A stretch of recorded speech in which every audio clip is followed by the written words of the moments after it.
Hello, everybody. Welcome to January's NeQter Town Hall, the first of the year of 2025. I hope everyone's having a good start to the new year and everyone had great holidays and an excellent New Year's itself. Um, we are looking forward to kicking off our first of many Town Hall series this year. I believe today Patrick is going to be going over our next update coming out, the 2.21.0 update. Patrick, I will hand things over to you to go over those details. Yeah, absolutely. So happy New Year, everybody. New year, new you maybe, but it's going to be a new year and same nectar. A lot of new stuff coming out though. So what we're going to be doing is talking about the future update that we have. Should be within the next few weeks. We're in testing for it currently. It expanded a bit from what we thought, but in a good way, adding some additional areas that we thought that if we didn't include on launch, it wouldn't be complete. So we rounded it out a little bit more, um, predominantly as I get into it, um, an area for 365.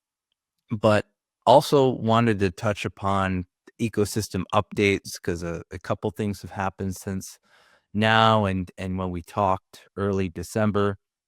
And I did this in December, but there's a couple, a few different people here, um, from last time, and just wanted to do a 24 kind of year in review, look back at what we did as a company, and looking ahead. And then obviously, if there's any questions, we will have Q&A at the end.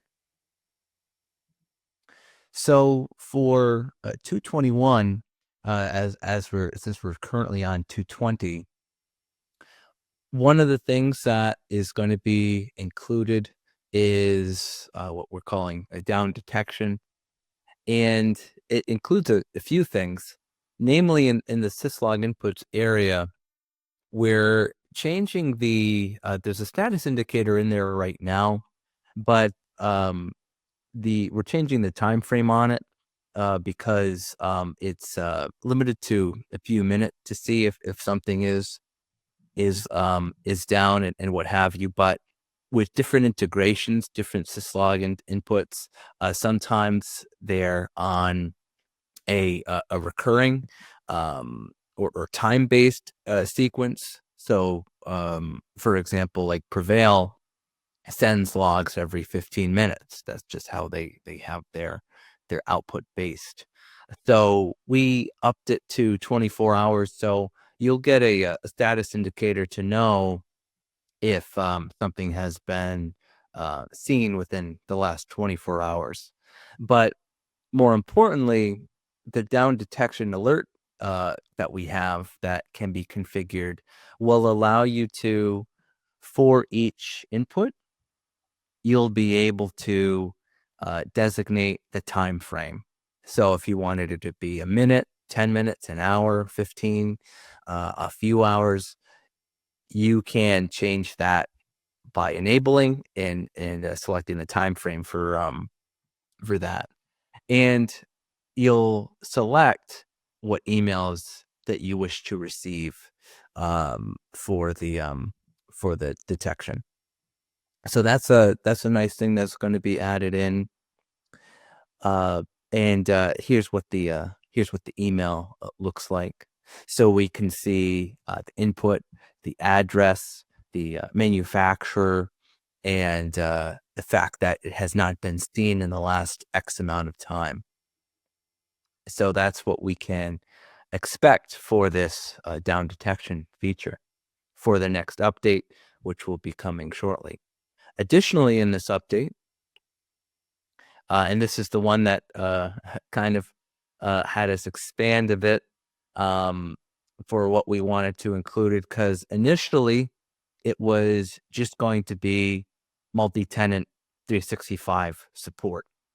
Because back when we first did this a few years back with 365, it was really one or the other. People were deciding to keep commercial or lift up the entire org into GCC or GCP high. Well, that's not the norm anymore. The norm is full enterprise on commercial, and then a subset of users and assets moving up into GCP or GCP high.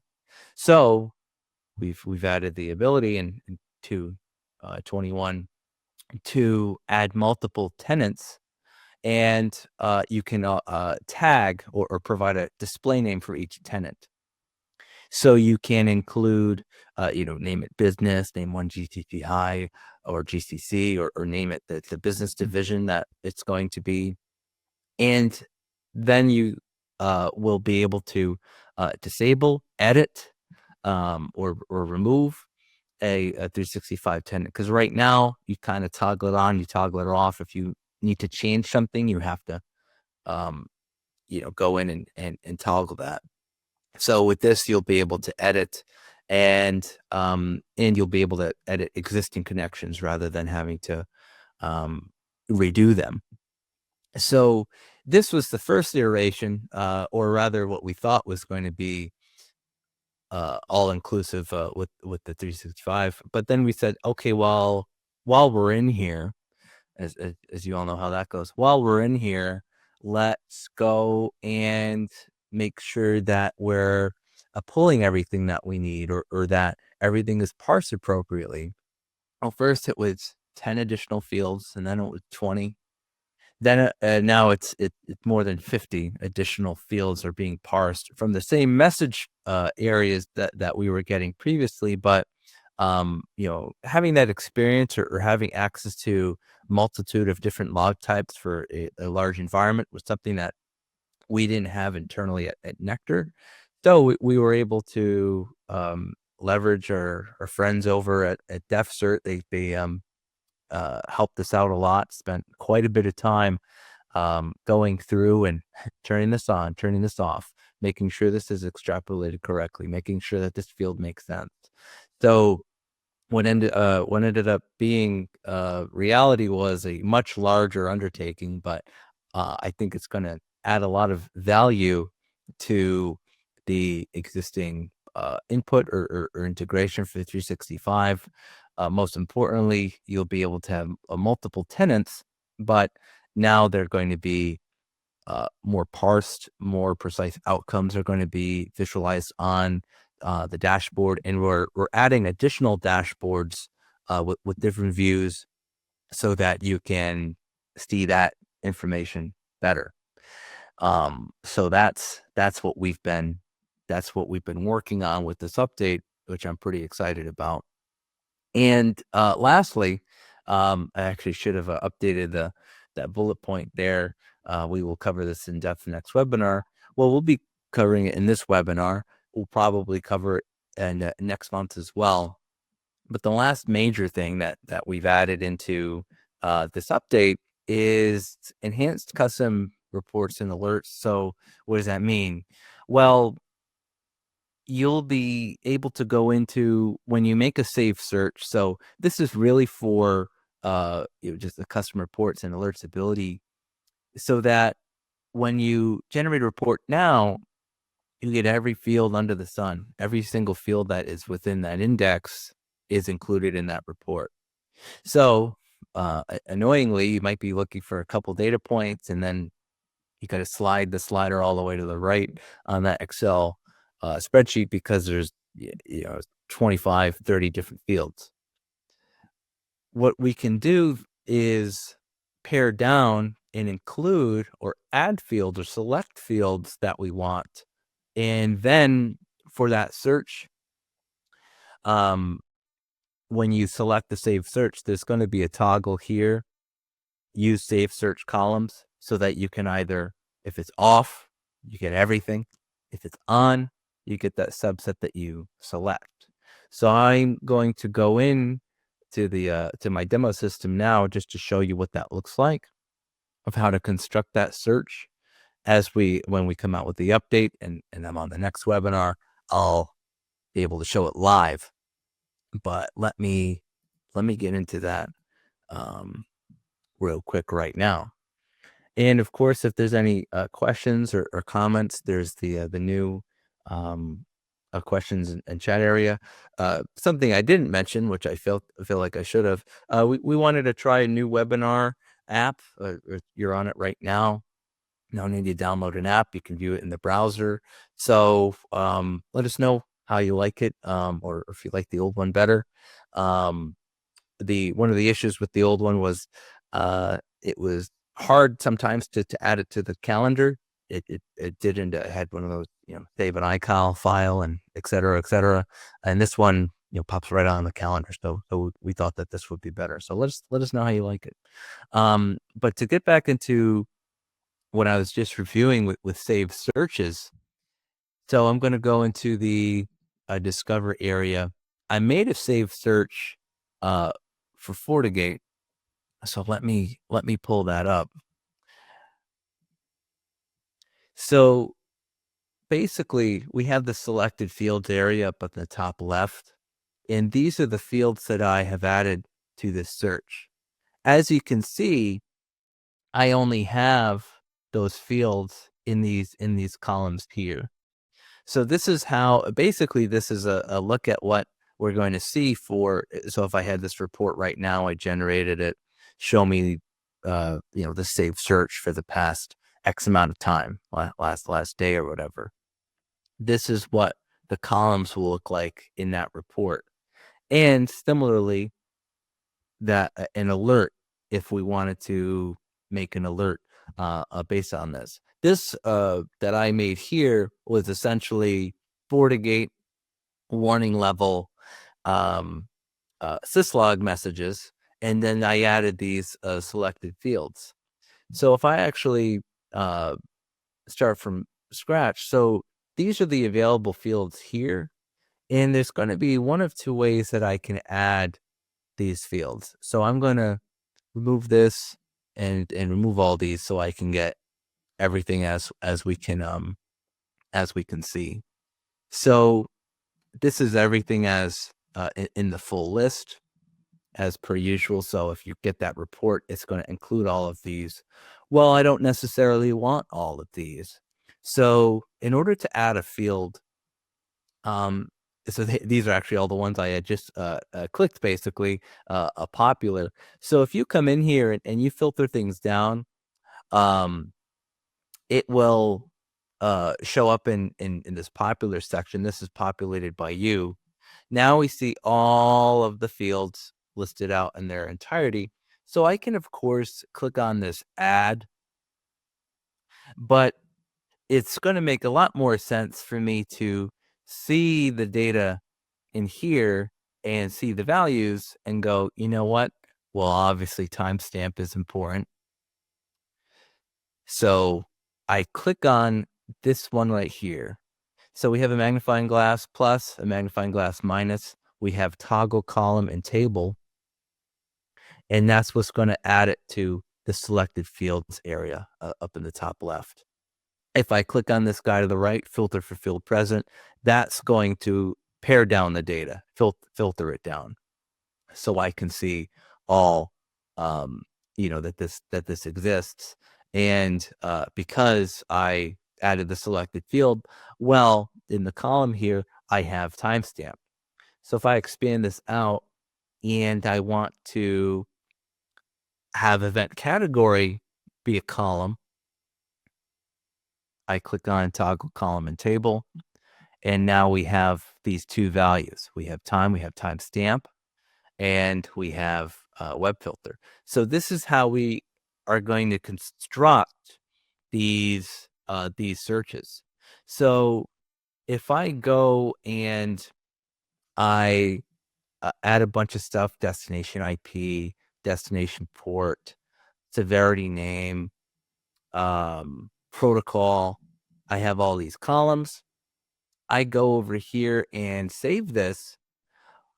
Well, I had called up that previous save that I had, FortiGate warning, which was just a pared down list of FortiGate warning level vulnerabilities, a warning level logs rather. And I'm just going to click save as new search, whatever whatever this one was. This one specifically was web filter. Web filter exists. There's a web filter entry for this. Is what I kind of I filtered down there. So now I have this save search up over here, and I can make I can open the search up here, or I can make an alert right from here, create an alert from a saved search, and it will open up this flyout here. So we'll go down to warning level. And when the update comes out, it's not right now, but when the update comes out and I get that alert or I generate a report from that search, it's going to have those columns that I have selected and saved in the search. So when I go and open this save search again, it will have this view that I've created, these columns. So that's effectively going to be the enhancement that we have to the custom reports and alerts. And as we move into V3 of the platform, we are going to be going back through and combing through the NeQter alerts that we have and giving them the same treatment. We have plans to do that. So that's what that looks like. Nick, do we have any questions or comments? I do see a couple of comments, mostly one from Kevin and from Kelly, but both in reference to our switch up to Oh, okay. Livestorm, which I agree with both of you. This is 10 times better. Yeah. As far as questions go, I don't see any questions at this time. Once again, you're doing far too good a job of walking through and explaining everything, and not leaving any room for confusion, Pat.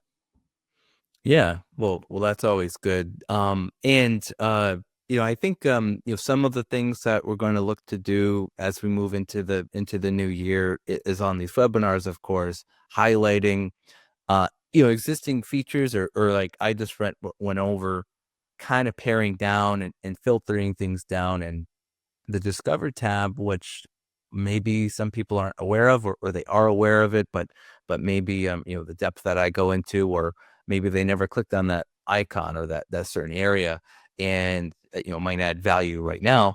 It will add more value when we have the update, but it's something that if you want to kind of go through your searches and your alerts and kind of get them ready for the update, that's going to be something that we recommend. Also, as a note, because I'm actually just going to go back to 365. Just wanted to make one comment on this since we're talking about alerts. With all of these additional changes that we made to 365, we had to re-index the integration. So what this means is there's going to need to be a changeover. So if you made alerts for 365, they're going to need to be remade with the update. What we're including in the update is the ability to export the alerts and how they're dressed up, so then they can be remade again with the new input. It's essentially a new input because of how it's being reindexed. So if anyone's made alerts currently for 365 because of the enhancement, they're going to need to be redressed or reviewed when we have that update come out. So we'll talk more about that as the update comes out, and there's going to be a much like a long time ago when we had 215 and it prompts you during the update process. There's going to be a prompt for saving the alert profiles for 365. So just wanted to make that comment. And then of course support will be available to assist with remaking any alerts. I see Kevin's typing, so I'll wait a second, see if there's a comment on that. But just wanted to highlight that mention that as we look to come out with that update shortly, and just because of the large undertaking of adding all that stuff to 365, it is something that needed to be done. So in terms of we're getting into the ecosystems update now with that question there, Kevin. So after NeQTR's review of the final rule, do you believe the appliance is secured down to meet CMMC requirements? So as an SPA, NeQTR is required to meet the the areas that it is helping to meet for your compliance posture. So yes, we are prepared to meet whatever is assigned to us to meet. We are reviewing because we do have our compliance guide, or now the term everyone uses is shared responsibility matrix or customer responsibility matrix. So we will be re-reviewing that, make sure that it is polished and up to date with new features that we've added, and enhanced things that we have. We have consulted with different assessors and C3PAOs to make sure that we're thinking of things clearly, that we're thinking of things right. One of the things that we're going to look to do is, I'm of the opinion that, because of course we use SSL encryption for agent communication, agents to the server. And because it's SSL, it's encryption, you need to be, with NIST and CMMC points to FIPS. So we are going to look to integrate that or make sure that because we're leveraging an Ubuntu SSL module. So even though I'm of the opinion that we don't need FIPS, we're going to look to add that just as a safeguard in case there's any assessors out there that are on the contrary. In terms of the hardware that we provide, the FIPS module on the hardware for encryption of data at rest is a FIPS validated module. It is on the CMVP list.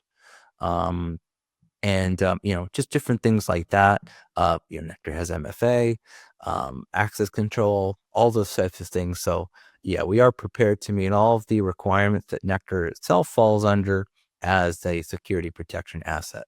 So, and if anything else comes out, or if there's a C3PAO that they have a finding, we reach out to NeQTR. We'll look to make sure that if there is something that someone has an interpretation of that's different, we're looking to stay on top of all of those things.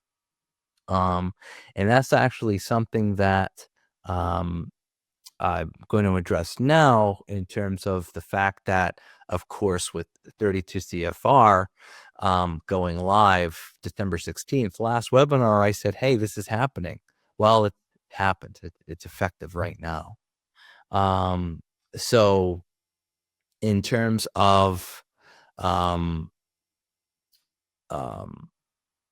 the update of things are happening, 48 CFR of course is going to look to be coming next year when it can be written into contracts, all that there. But in terms of what is needed currently, that's going to be determined by yourselves.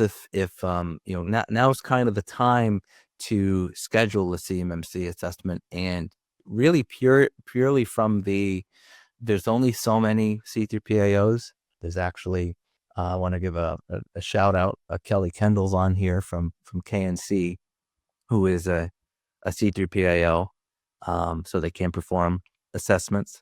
And that one of the things that I wanted to cover is there's only 40 of them currently on the AB marketplace that you can get to on Cyber AB.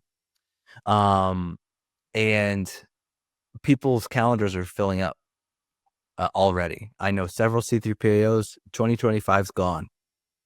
they're booking things for 2026 because it's a bottleneck. There's only so many assessors. There's only so many members on their team. They only have so much bandwidth. So if you feel that you're prepared for an official assessment, now's the time to schedule.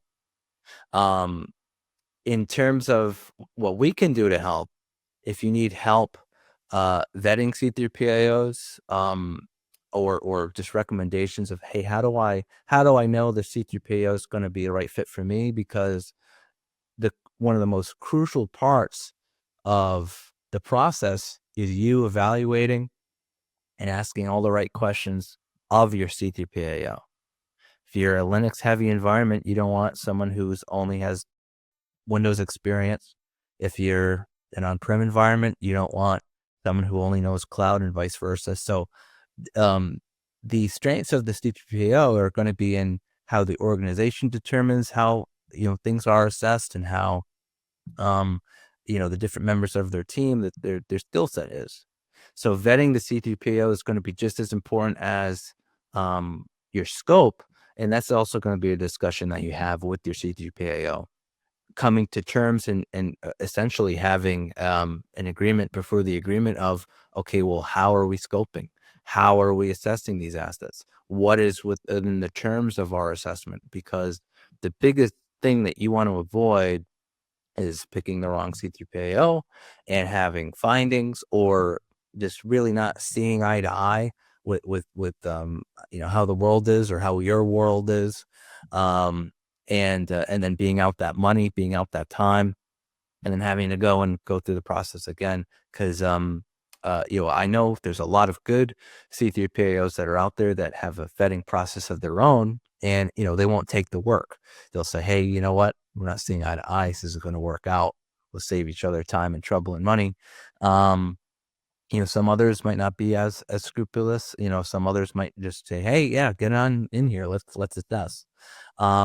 So if you would like an introduction to a C3PAO that we know and trust, there's several that we know, several that we've talked to. Kelly, KNC is great to is a good one, and there's others as well. So and then lastly, of course, there's the preparation aspect. Everyone's been preparing and preparing and preparing. Well, preparation time's over. But if you want to make sure, hey, let me do a dry run, let me make sure I'm going to pass this thing before I get in there, definitely reach out to us as well. So wanted to you're going to make a comment, Nick? I know we got a couple different things in the chat. Yeah, I think first things first would be to maybe address Dan's question about sharing the fifth module cert number. Yeah. Yep.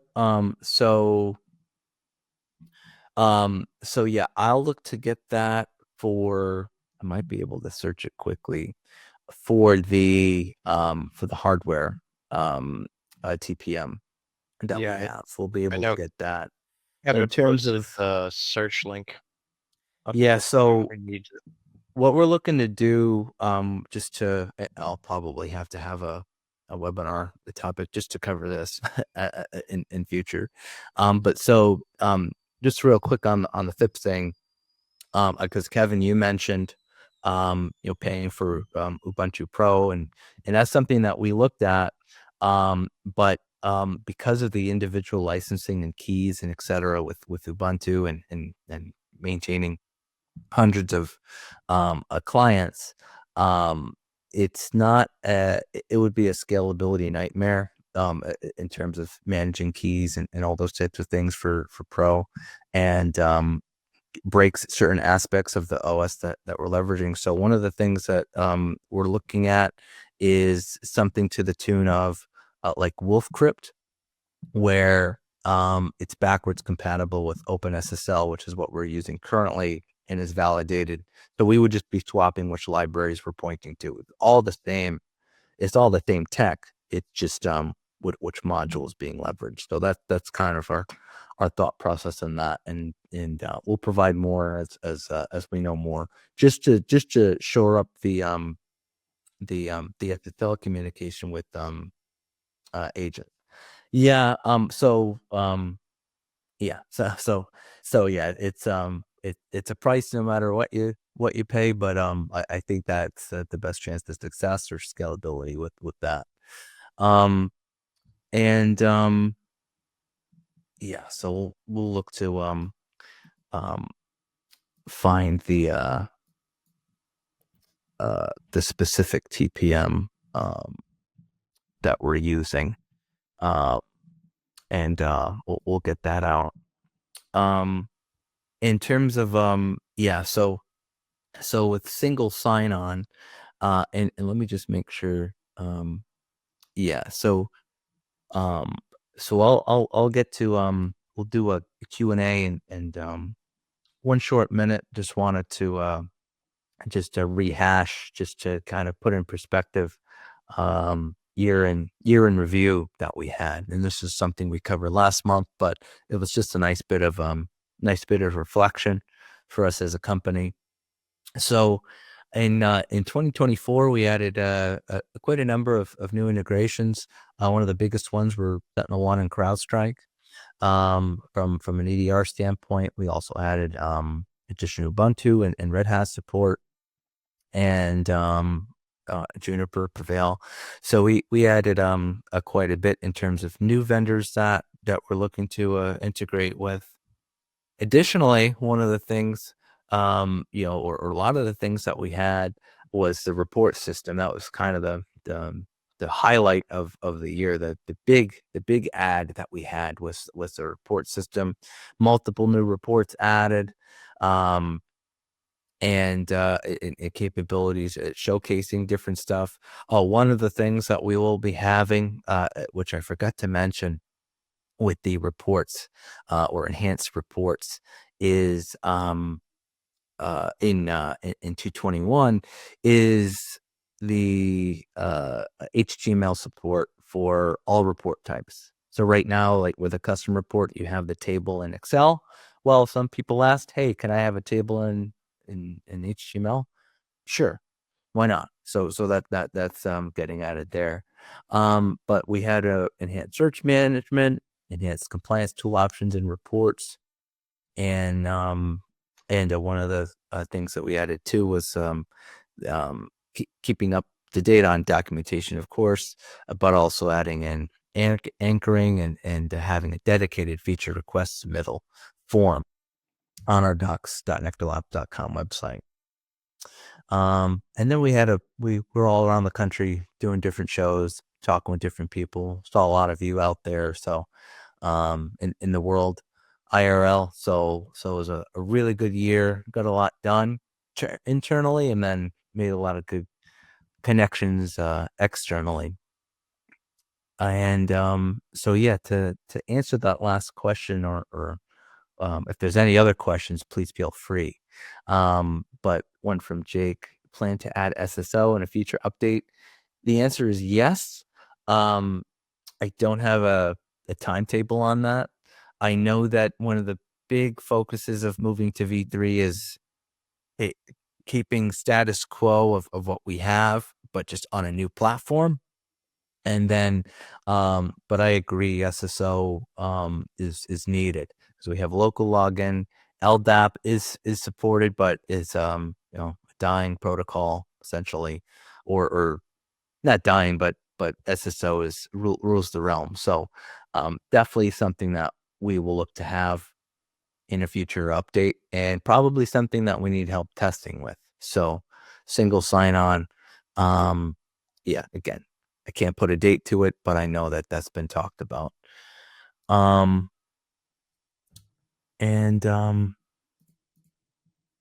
yeah, so definitely now's the time to um talk about any other questions or things that people want to know about.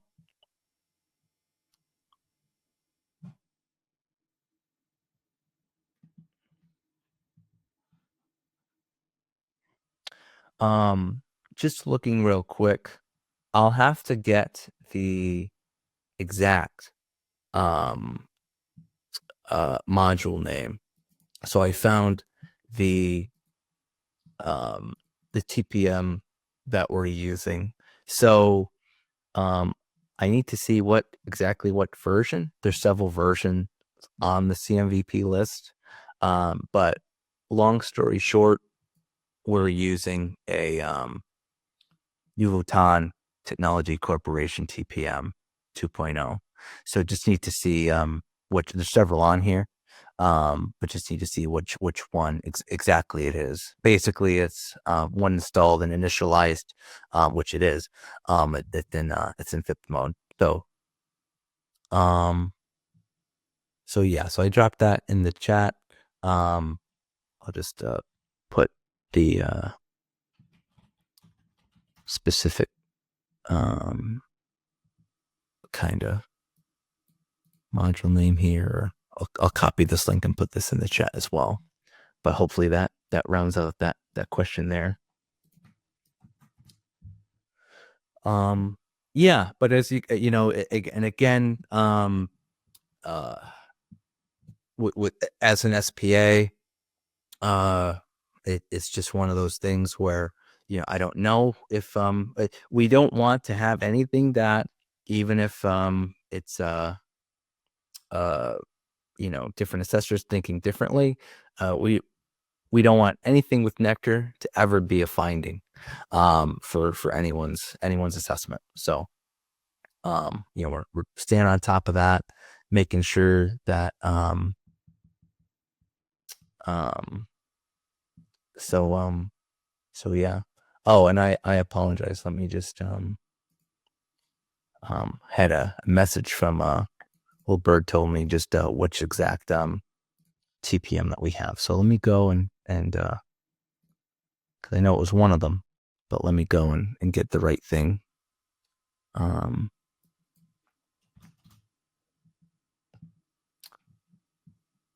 For that TPM. Anything that you can think of, Nick, while we're still on here? I don't have anything specific. With the new year coming up, I didn't really have too many things to report on. Everyone's just been doing a really great job using NeQter that I've been speaking with recently. Um, and I don't think much has changed since the turning over of the year. So just good to see everyone getting better and better with the usage of NeQter. And as always, I'm available if anyone has any questions or concerns. For example, I did have one of our clients went through an assessment and couldn't find a specific set of data that they needed to show the assessor. So if you run into anything like that with an assessor and you need help finding something, please reach out to me. I'm more than happy to point you in the right direction. But other than that, Pat, I think we're pretty much good to wrap things up here. All right, sounds good. Let's just see, make sure there's no further questions. And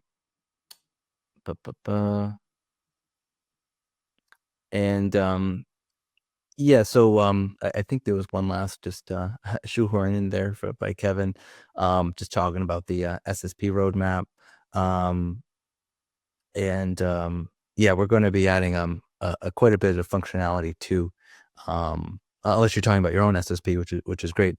But we will be adding more functionality to our own tool as things come up, making sure people are prepared with the that piece of the platform. But yeah, just to kind of wrap everything up. Happy New Year, everybody. Hope it's off to a great start, and we'll be keep doing these as usual. This was recorded and will be put up on our YouTube channel, and we will look to talk to you in February. Thanks, everybody.